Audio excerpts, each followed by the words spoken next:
오늘은 정말 구원을 받으셨나요? 라는 제목을 가지고 함께 말씀을 나누겠습니다. 제가 예전에 한 청년과 대화를 나눌 기회가 있었습니다. 이 청년을 보면 교회 생활도 오래 하였고 성경에 대한 부분도 많이 알고 있었으며 자기 나름대로의 교회관이 뚜렷해서 교회에 대해 비판적인 말도 많이 하는 청년이었습니다. 그런데 이 청년을 이렇게 보고 있으면 그 청년이 교회를 다니고 있다는 것을 제가 알아서 그렇지, 만약에 그 사실을 몰랐다면 그가 크리스천이라는 생각을 하지 못했을 겁니다. 그 청년에게 있어서 가장 중요한 것은 일이었습니다. 교회에 나오는 것도 일을 하지 않을 때에만 교회를 나왔습니다. 그런데 이 청년과 얘기하다가 재밌다라고 생각이 든 것이, 그 청년은 자기가 크리스천이라는 확신을 가지고 있었습니다. 자신은 예수님을 영접했고 구원을 받았다 이야기를 합니다. 그런데 그의 삶을 봐서는 전혀 구원받지 못한 사람인데 자신을 구원받았다고, 복음은 이런 것이라고 이야기하는 것을 듣게 됩니다. 그 얘기를 들으면서 어떻게 해야 할지 참 안타까웠다는 생각을 한 적이 있었습니다. 자기가 크리스천이라고 이야기하지만 자기의 삶이 세상 사람들과 전혀 다를 것 없는 사람들이 있습니다.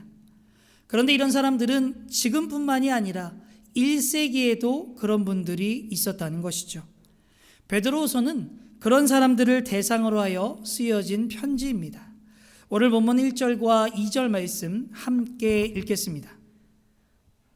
예수 그리스도의 종이며 사도인 시몬 베드로는 우리 하나님과 구주 예수 그리스도의 의를 힘입어 동일하게 보배로운 믿음을 우리와 함께 받은 자들에게 편지하노니, 하나님과 우리 주 예수를 알므로 은혜와 평강이 너희에게 더욱 많을지어다. 아멘. 이 편지가 쓰여질 당시에 문제가 하나 있었습니다. 믿음으로 구원을 받는다, 은혜로 구원을 받는다, 굉장히 강조하는 사람들이 있었습니다. 그래서 복음에서 오는 자유, 율법과 계명에서 자유를 이야기하며 한 단계 더 나아갑니다. 이제는 우리가 하나님의 자녀여 거룩한 백성이니 하나님의 뜻대로 살 필요도 없고 계명을 지킨다는 것 우리에게는 의미가 없다라고 이야기를 합니다. 그래서 하나님의 뜻대로 사는 사람들, 하나님의 계명대로 사는 사람들을 율법자의자로 매도하는 경우들이 있었습니다. 그런데 이 사람들의 세력이 점점점 커지고 교회에 영향력을 미치는 겁니다. 성도들의 믿음을 흔들어 놓기 시작하면서 베드로는 이곳에 편지를 쓰게 됐다는 것이죠. 베드로가 여기서 하고 싶은 말은, 우리가 정말 하나님의 자녀가 되었고 구원을 받았고 성령님을 받았다면 반드시 우리의 삶 가운데 거룩한 모습과 변화의 모습이 나타날 수밖에 없다는 겁니다. 내가 정말 구원받았고 내가 정말 크리스천이라고 한다면 세상 사람과 전혀 다를 것이 없고 그 가운데 변화가 없다면 그것은 아니라는 겁니다. 그래서 나중에 상고하겠지만 5절에서 8절까지의 말씀은 경건에 대한 이야기를 합니다. 그 경건에 대한 이야기가 마치고 9절에 우리에게 이렇게 이야기하죠. 우리 함께 읽겠습니다. 이런 것이 없는 자는 맹인이라, 멀리 보지 못하고 그의 옛 죄가 깨끗하게 된 것을 잊었느니라. 아멘. 삶에 변화가 없는 사람들을 가리켜 맹인이라고 이야기합니다. 구원받았다고 이야기하지만 자기 자신들은 제대로 알지 못한다는 것이죠. 그러면서 하는 얘기가 자기의 옛 죄가 깨끗하게 되었다는 것을 잊어버렸다 이야기합니다. 여기서 깨끗해졌다는 것은 씻은 것을 의미합니다. 그것은 바로 세례를 의미하는 것이죠. 세례가 무엇입니까? 내가 예수님을 주님으로 영접해서 성령님을 받았고, 그것을 예를 들면 인간 민경준이 이제는 하나님의 자녀가 되었다, 신적인 존재가 되었다는 것을 가시적으로, 그래서 예수님과 함께 죽고 예수님과 함께 살아간다는 것을 보여주는 것이 아니겠습니까? 그래서 사도 바울은 로마서 6장 3절과 5절에 이렇게 이야기합니다. 우리 함께 읽겠습니다. 무릇 그리스도 예수와 합하여 세례를 받은 우리는 그의 죽으심과 합하여 세례를 받은 줄을 알지 못하느냐. 만일 우리가 그의 죽으심과 같은 모양으로 연합한 자가 되었으면 또한 그의 부활과 같은 모양으로 연합한 자도 되리라. 아멘. 세례가 이런 뜻인데 우리의 삶 가운데 새 사람이 되었다는 증표가 있어야 한다는 겁니다. 생명이 있는 곳에는 반드시 변화가 있고 생명이 있는 곳엔 반드시 성장이 있기 때문에 그렇습니다. 그래서 예를 들면 겨울에 나무가 강상한 가지를 갖고 있습니다. 그 나무가 죽은 것도 있을 것이고 살아있는 것도 있을 겁니다. 그것을 우리가 어떻게 구별할 수 있겠습니까? 봄이 되면 나무에 싹이 돋고 열매를 맺고 성장하고 변화하는 나무는 살아있는 나무입니다. 그런 것이 없다면 그것이 바로 죽은 나무죠.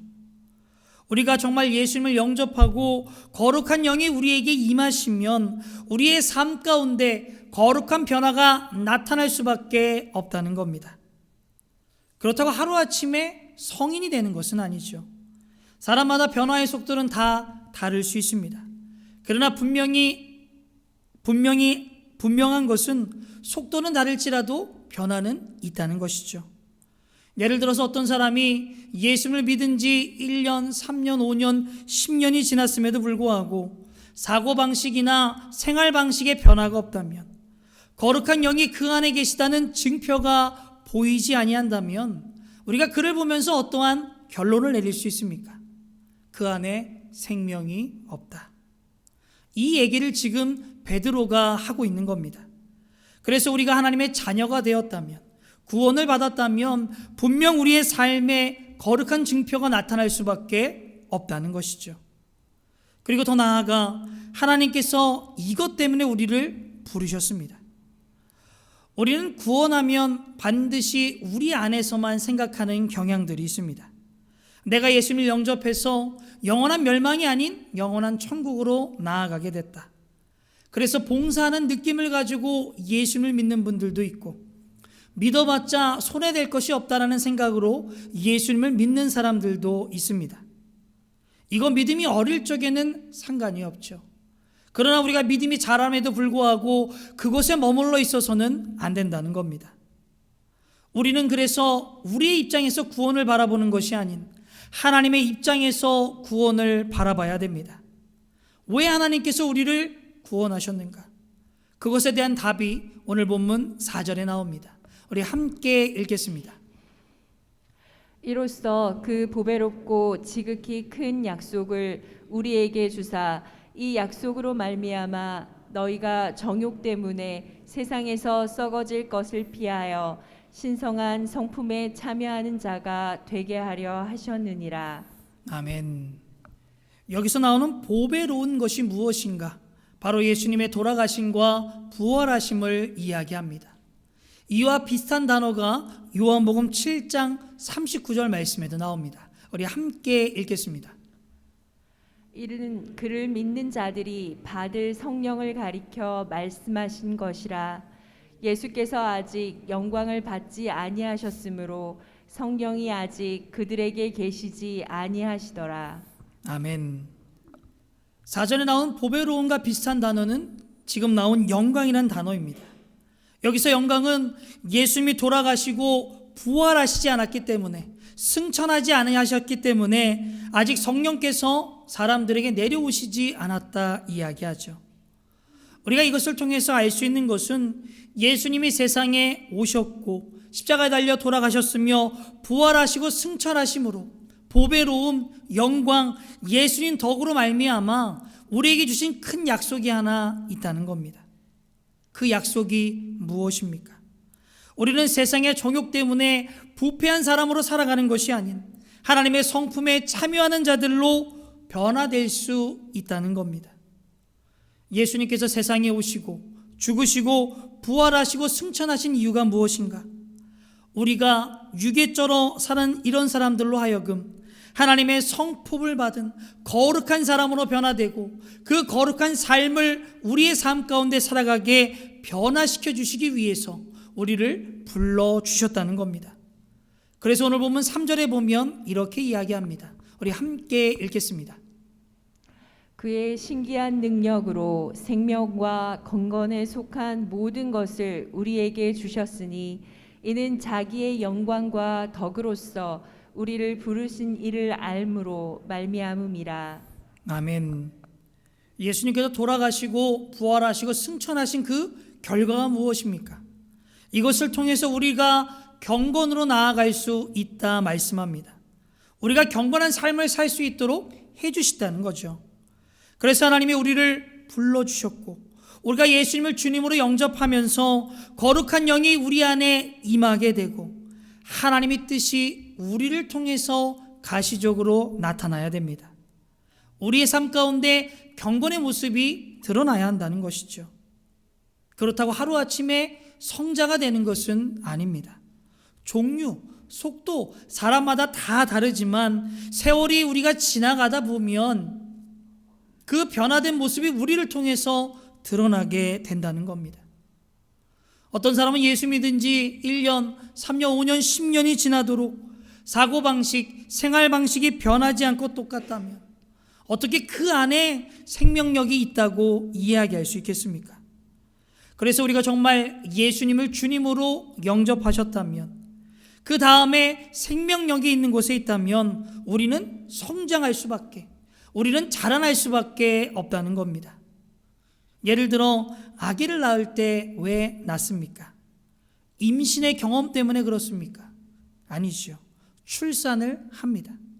그렇다고 출산의 기쁨만을 위해서 아이를 갖는 것은 아닙니다.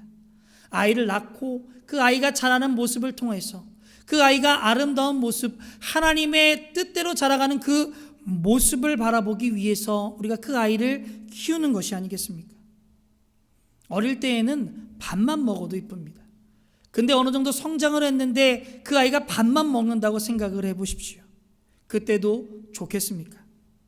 크면서 그 아이가 자라고 하나님 안에서 좋은 뜻으로 가길, 길로 가기를 원하는 마음이, 그 기대가 우리에게 있지 않습니까? 이런 자녀에 대한 기대가 어디서부터 왔는가? 하나님이 우리를 향한 그 기대, 하나님이 우리를 향한 그 소망으로부터 왔다는 겁니다. 그래서 4절에 이야기한 대로 우리가 하나님의 성품에 참여하기 위해선 변화된 삶을 살아가기 원하신다는 겁니다. 그래서 하나님께서는 우리를 불러주셨고 우리는 세월이 지나면서 점점 우리의 삶이 거룩으로 나아가게 되는 겁니다. 그런데 만약에 이런 것들이 내 삶에 나타나지 않는다면 어떻게 내 안에 생명력이 있다고, 내 안에 성령님이 계시다고 이야기할 수 있겠습니까?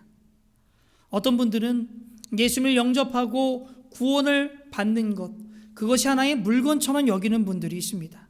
이것을 한번 딱 받으면 끝난다고 생각하는 분들이 있다는 것이죠. 그러나 그것은 그런 것이 아니라 관계입니다. 예수님을 영접하는 것, 구원을 받는 것, 관계를 통해서 모든 것을 행할 수 있다는 것이죠. 베드로는 여기서 한 걸음 더 나아가 우리에게 이렇게 이야기합니다. 우리 10절 말씀 함께 읽겠습니다. 그러므로 형제들아 더욱 힘써 너희 부르심과 택하심을 굳게 하라. 너희가 이것을 행한즉 언제든지 실족하지 아니하리라. 아멘. 부르심과 택하심입니다. 우리는 하나님이 택하여 주셔서 하나님의 자녀가 되었습니다.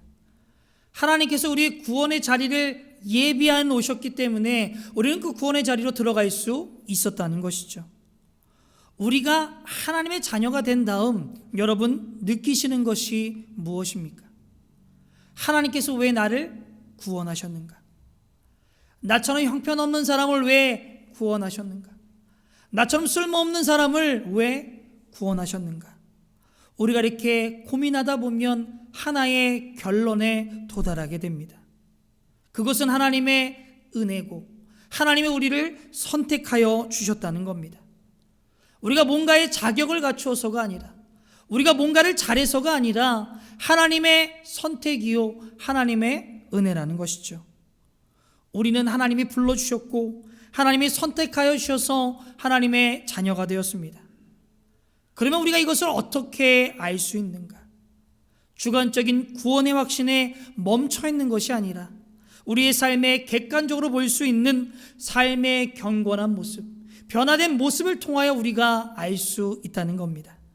그래서 10절에 이야기하는 것이 부르심과 택하심을 굳게 알아 이야기합니다.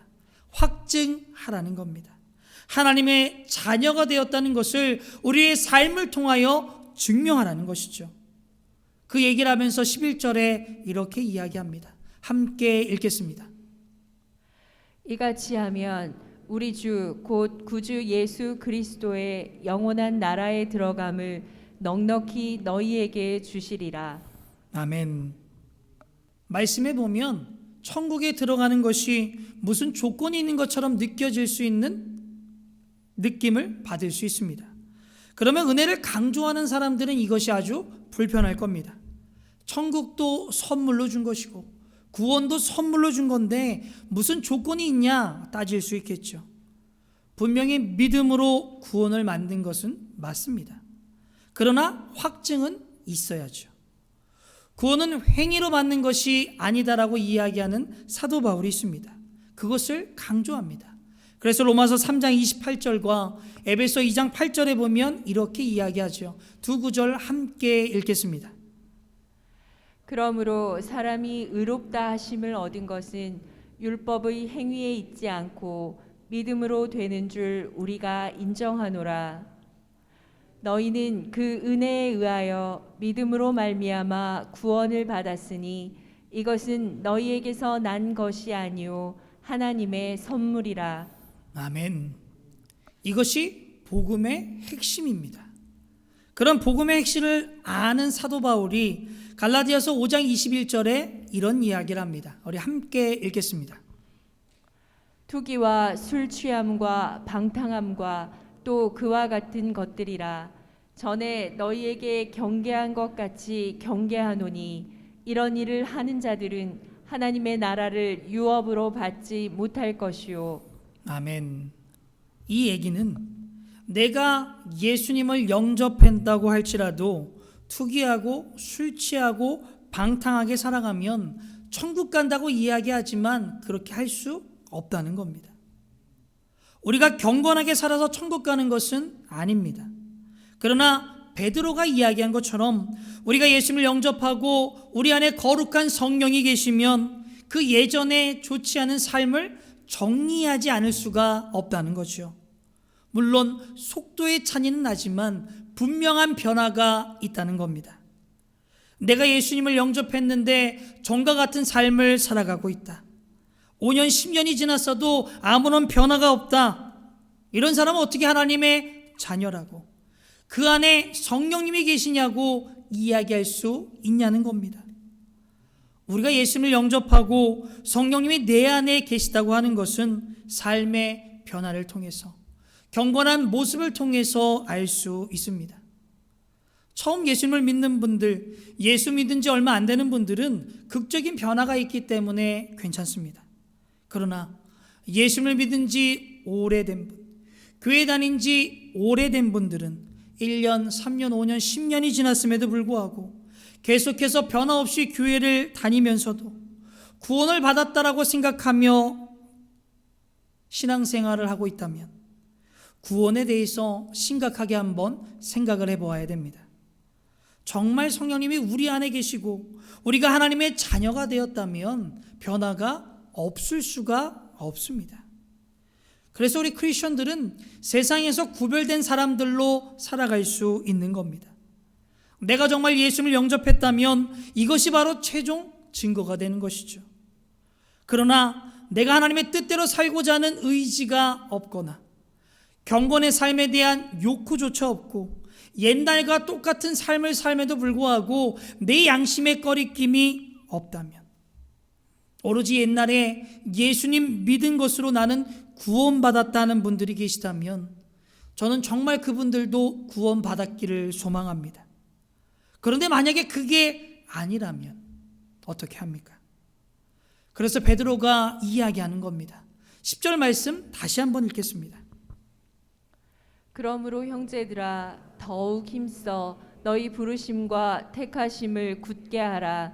너희가 이것을 행한즉 언제든지 실족하지 아니하리라. 아멘.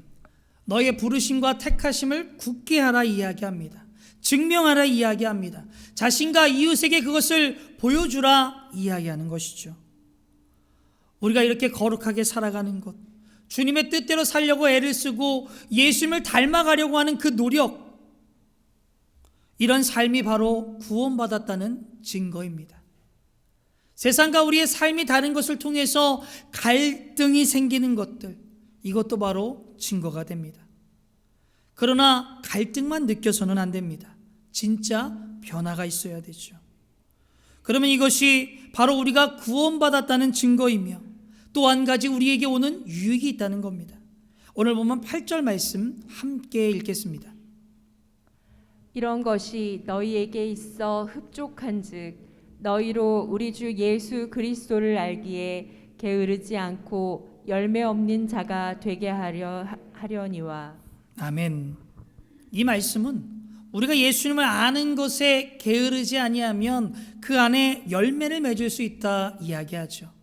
이 말씀을 조금만 바꿔서 생각해 보면 예수님을 알면 예수님을 못 닮을 수 없다는 겁니다. 예수님을 알면 예수님을 닮을 수밖에 없다는 것이죠. 그럼 우리가 어떻게 해서 예수님을 알 수 있습니까? 물론 지적으로도 알아야 됩니다. 그러나 성경에 나오는 안다라는 단어는 지적인 것보다는 경험, 체험에 의지한 것임을 보게 됩니다. 오늘 본문에 보면 안다라는 단어가 참 많이 나옵니다. 그런데 이 안다라는 것은 지적인 것에 맞춰져 있는 사람들에게 다시 한번 반복해서 이야기하며 지적인 것뿐만이 아니라 경험도 해야 된다는 것을 강조하고 있는 것이죠. 그래서 2절 말씀에 보면 예수님을 알므로, 3절에 보면 우리를 부르신 이를 알므로, 8절에 보면 주 예수 그리스도를 알기에, 안다라는 것을 반복적으로 이야기합니다. 그럼 왜 안다고 하는 것이 중요한 것일까? 아마 우리가 사랑하는 사람을 알면 그 사람을 더 사랑할 수 있게 됩니다. 우리가 예수님을 알면 알수록 우리는 그 예수님을 더욱 사랑할 수 있으며 그 사랑에 대한 확신을 가질 수 있기 때문입니다. 그래서 우리가 예수님을 아는 것은 예수님을 닮아가는 노력으로 나타납니다. 하나님의 뜻대로 살아가고자 하는 모습으로 나타난다는 겁니다. 그런데 때로는 이것을 통해서 넘어지기도 하며 쓰러지기도 합니다. 하나님께 도움을 청했다가 그것에 대한 낙심이 올 때도 있습니다. 그런데 이러한 과정을 통해서 우리는 알게 됩니다. 이러한 과정이 없으면 예수님을 지적으로 알 뿐 경험으로 알 수가 없다는 것이죠. 그냥 지적으로 되는 것이 아닙니다. 그런데 여기서 우리가 예수님을 알면 알수록, 예수님을 사랑하면 사랑할수록 예수님의 사랑을 더 느낄 수 있지만 한 가지 더 중요한 것이 있습니다. 요한복음 14장 6절 말씀 함께 읽겠습니다. 예수께서 이르시되 내가 곧 진리요 생명이니 나로 말미암지 않고는 아버지께로 올 자가 없느니라. 아멘. 예수님은 자신을 가리켜 길이라고 이야기하시죠. 우리는 길이 보입니다. 우리 앞에 혼돈이 사라지고 우리가 가야 할 길이 예수님을 통해서 알 수 있다는 거죠. 예수님은 진리이십니다. 우리가 예수님을 알면 알수록 우리의 논리가 분명해지며 우리의 사물을 바라보는 판단력이 예리해진다는 겁니다. 예수님은 생명입니다. 예수님을 알면 알수록 우리 안에 생명력이 넘쳐나게 되고 우리 안에 에너지가 넘칠 수밖에 없다는 겁니다.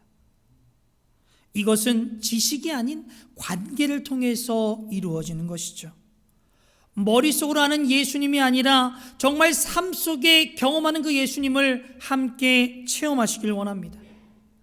내가 예수님을 닮아가려고 노력하고 하나님의 뜻대로 살려고 노력하며 그것을 통해 넘어지기도 하고 쓰러지기도 하며 우리가 하나님께 요청을 해서 그 요청을 받아 감사하는 그 과정들을 통해서 우리는 점점 예수님을 깊이 알아갈 수 있습니다. 그것을 통해 우리의 삶 가운데 예수님은 길이요 진리요 생명이라는 역사를 체험하게 된다는 것이죠. 그래서 베드로가 말하는 경건이라는 것은 삶 가운데 예수님을 알고 그것을 삶에 실천하는 겁니다. 그래서 오늘 보면 4절에 보면 이렇게 이야기합니다. 함께 읽겠습니다. 이로써 그 보배롭고 지극히 큰 약속을 우리에게 주사 이 약속으로 말미암아 너희가 정욕 때문에 세상에서 썩어질 것을 피하여 신성한 성품에 참여하는 자가 되게 하려 하셨느니라. 아멘.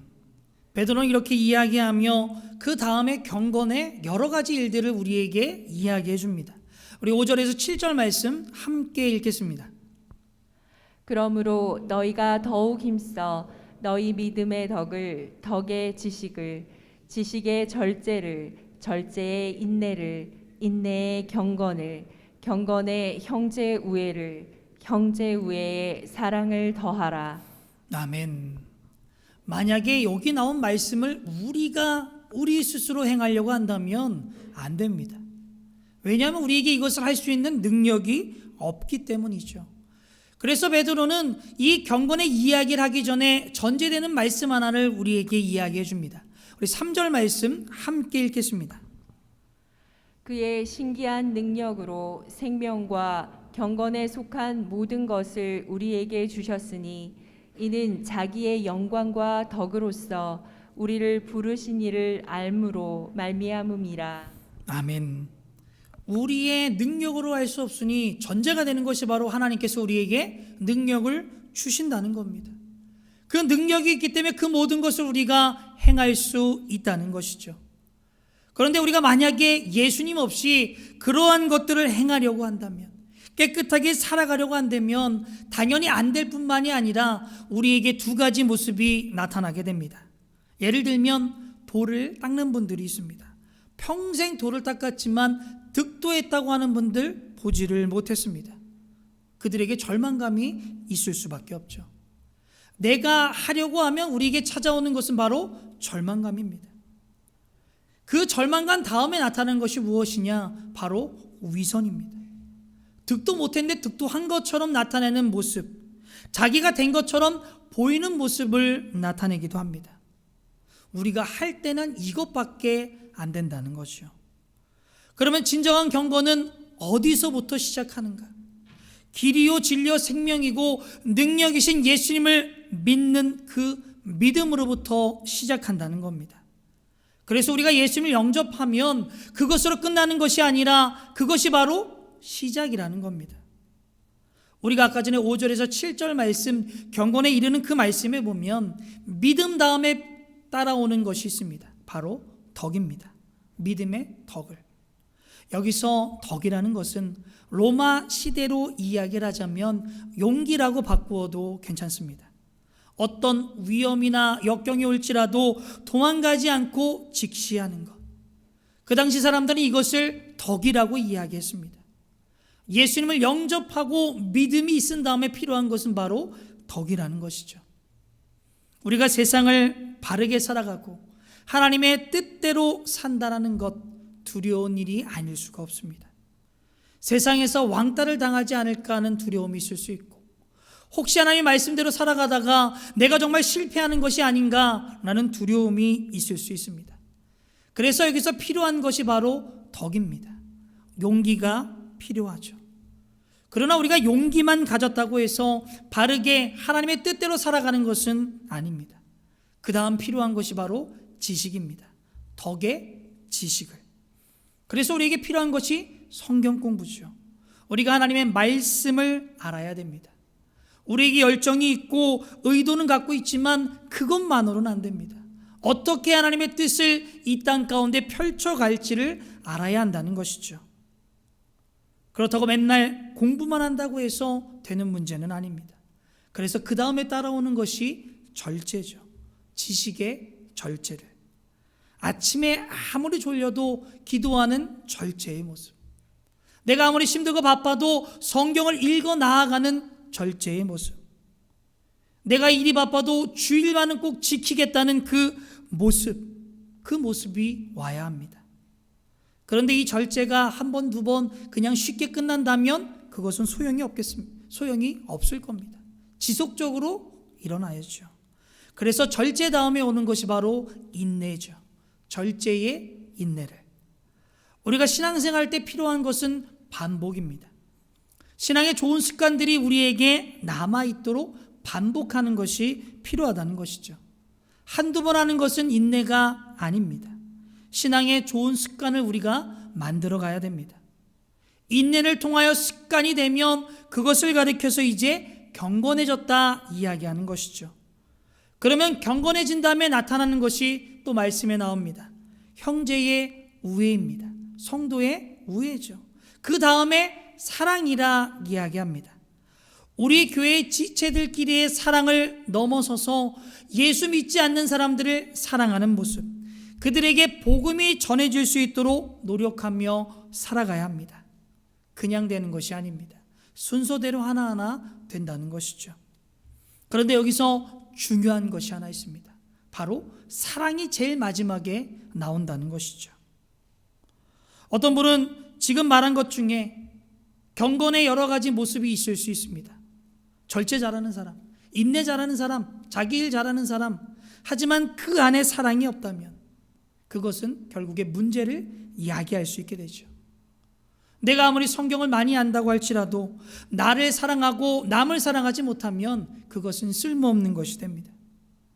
내가 아무리 기도를 잘한다고 할지라도, 많이 한다고 할지라도, 영적인 체험이 넘쳐난다고 할지라도 나를 사랑하는 사람으로 만들고 남을 사랑하지 못한다면 그것은 쓸모가 없습니다. 내가 사역을 아무리 끝내주게 잘할지라도 그 사역의 결과가 내가 나를 사랑하는 사람으로 만들고 남을 사랑하지 못한다면 그것은 쓸모없는 것이 된다는 겁니다. 모든 것을 궁극적으로 하는 것은 사랑입니다. 그런데 많은 분들은 옛날 것만 생각합니다. 내가 지금 변하고 있는 현재가 중요한데 옛것, 과거, 추억에 얽매여서 더 이상 앞으로 나아가지 못하는 자들이 많이 있음을 봅니다. 신앙생활은 정체가 없습니다. 둘 중에 하나죠. 앞으로 나아가든가 뒤로 퇴보하든가. 나는 신앙을 잘 유지하고 있다는 분들은 아까 말씀드린 맹인과도 같은 분들입니다. 자기를 착각하고 있다는 것이죠. 신앙은 현상 유지가 안 됩니다. 우리의 삶을 한번 돌아보시길 바랍니다. 우리는 현재 신앙의 형상을 유지하며 살아가십니까? 아니면 한 단계 더 앞으로 나아가는 신앙의 진보 가운데 있으십니까? 혹시 내가 1년, 3년, 5년, 10년이 지났음에도 불구하고 옛날의 영적인 경험만 가지고 똑같은 삶을 살아가고 있다면 오늘 말씀을 통해 깨어나 신앙의 진보의 자리로 나아가는, 그래서 하나님을 더욱더 체험하며 나아가는 저와 여러분이 되기를 주님의 이름으로 소망합니다.